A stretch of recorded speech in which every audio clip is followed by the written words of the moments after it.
काशी से काठमांडू नेपाल का रिश्ता सदियों पुराना है। काशी में बाबा विश्वनाथ तो नेपाल में पशुपतिनाथ के दर्शन के लिए हर दिन भक्तों की भीड़ लगी रहती है। काशी आने वाले पर्यटक भी यहां दर्शन के बाद पशुपतिनाथ का रुख करते हैं, लेकिन नेपाल जैन जी के हिस्से के कारण अब लोग काठमांडू का टूर धड़ाधड़ कैंसिल कर रहे हैं। वाराणसी के ट्रेवल व्यवसायियों के पास इसके कैंसिलेशन के कॉल आने शुरू हो गए हैं।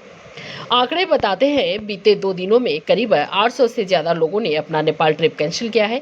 इससे यहां के ट्रेवल व्यवसाय को लाखों का नुकसान हुआ है। फिलहाल अगले 10 दिनों तक टूर कैंसिलेशन के लिए लगातार टूर ऑपरेटर्स के पास कॉल आ रहे हैं। साइट ट्रेवल्स के सुशील गुप्ता ने बताया कि फिलहाल 20 सितंबर तक के सभी टूर को पर्यटकों ने कैंसिल किया है। उसके बाद के लिए भी स्थिति साफ नहीं दिख रही है।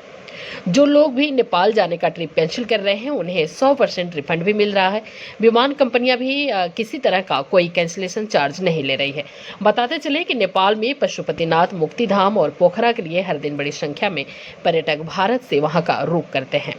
ट्रेवल व्यवसाय से जुड़े अभिषेक शर्मा ने बताया कि काशी से काठमांडू की दूरी भी करीब 470 किलोमीटर है। करीब यहाँ से फ्लाइट से के जरिए काठमांडू की सीधी कनेक्टिविटी भी है। इसी कारण यहाँ घूमने आने वाले पर्यटक यहाँ काशी विश्वनाथ का दर्शन करने के बाद काठमांडू का रुख भी करते हैं। लेकिन अब स्थिति सामान्य होने तक फिलहाल नेपाल के सभी टूर को कैंसिल कर रहे हैं।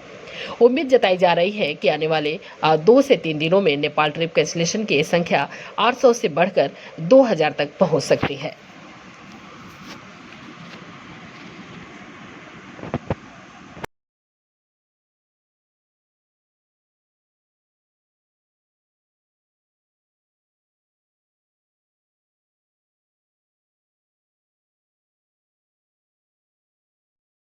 एक बार नाम पूरा करते मेरा नाम सुशील गुप्ता है, owner Sai travel bureau Dashashwamedh Varanasi से। सुशील जी, अभी नेपाल की ट्रिप को लेके क्या हालात हैं, कितने ट्रिप कैंसिल हो रहे हैं आदिवासी में?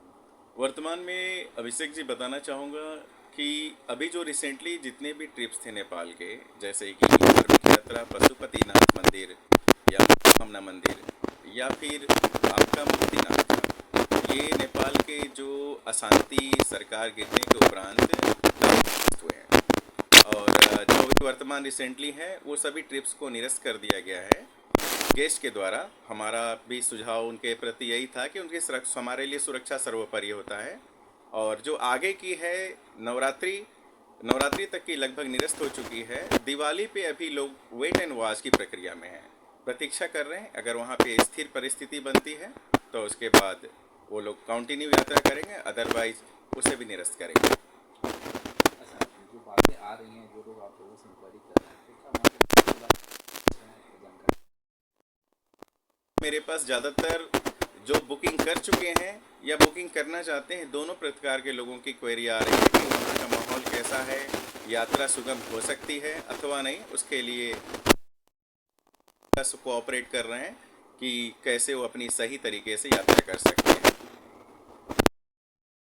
अभिषेक जी, जो नेपाल में हालात हैं उससे ट्रैवल व्यवसायियों को यहाँ पे कितना नुकसान हो रहा है, कितना मुश्किल हो रही है? देखिए, वाराणसी में खास करके अगर हम बात करें बहुत ज़्यादा ही प्रभावित हुआ है, क्योंकि नेपाल और भारत, वाराणसी उत्तर प्रदेश का अपना एक अनूठा संबंध है। यहाँ पर काशी विश्वनाथ और नेपाल में पशुपतिनाथ, कई लोग वहाँ पर जाते हैं, बहुत से धार्मिक स्थान भी हैं।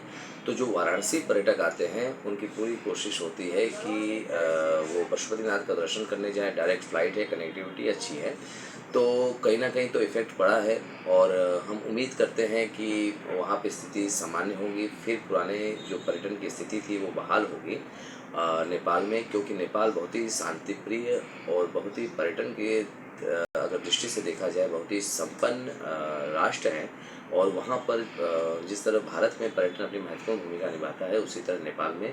तो हमें पूरी उम्मीद है कि कुछ दिनों बाद, कुछ महीने बाद स्थिति सामान्य होगी, पर्यटन फिर अपनी रफ्तार पर चलेगा।